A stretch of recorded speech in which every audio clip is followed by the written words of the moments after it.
Macmillan Audio presents Everlasting by Alyson Noël. Read for you by Katie Schorr.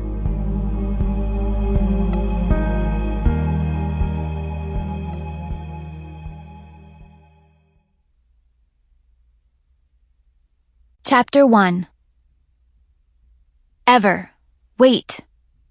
Damon reaches toward me, grasping my shoulder, hoping to slow me, to bring me back to him. But I keep moving forward. Can't afford the delay. Not when we're so close.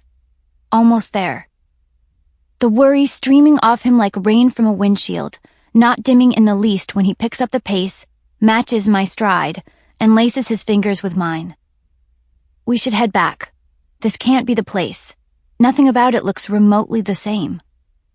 His gaze travels the distance from the disturbing landscape to my face.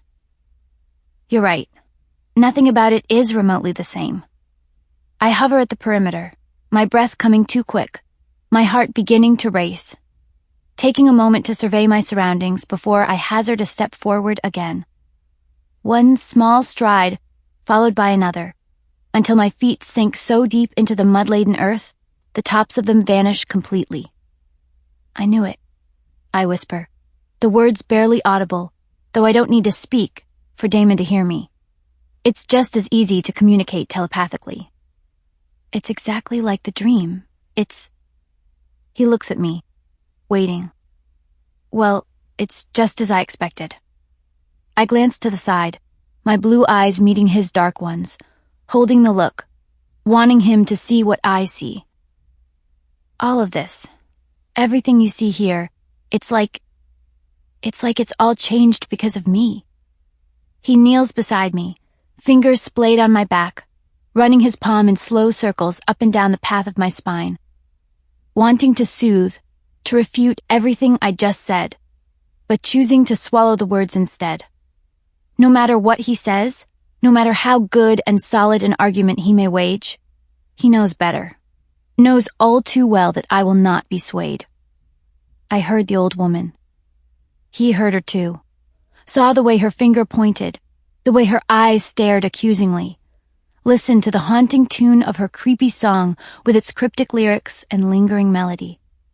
The warning intended solely for me. And now, this. I sigh as I gaze upon it. Haven's grave, so to speak. The spot where just a few weeks before I dug deep into the earth to bury her belongings, all that was left of her.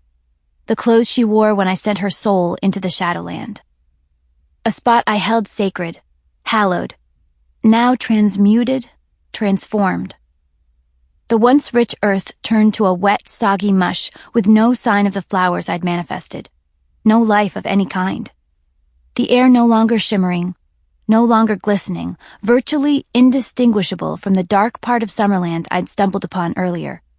So bleak, so foreboding in both its feel and appearance, Damon and I are the only creatures willing to venture anywhere near it. The birds keeping to the perimeter, the carpet of nearby grass shrinking back on itself, providing all the evidence I need to know it's changed because of me.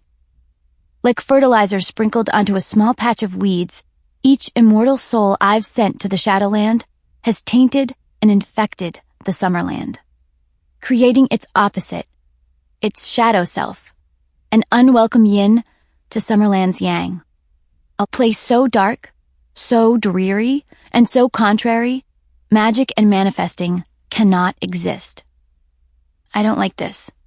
Damon's voice is edgy, as his eyes dart, eager to leave. And while I don't like it either, while I'm just as ready to turn around and never look back, it's not quite as simple as that. It's only been a few days since my last visit, and despite knowing that I did what I had to, that I was left with no choice but to kill Haven, my former best friend, I can't seem to keep myself from returning, from asking forgiveness. Forgiveness for my actions, as well as hers. And that short amount of time is all it took to go from light to dark, to grow murky, muddy, and barren, which means it's up to me. Sample complete. Ready to continue?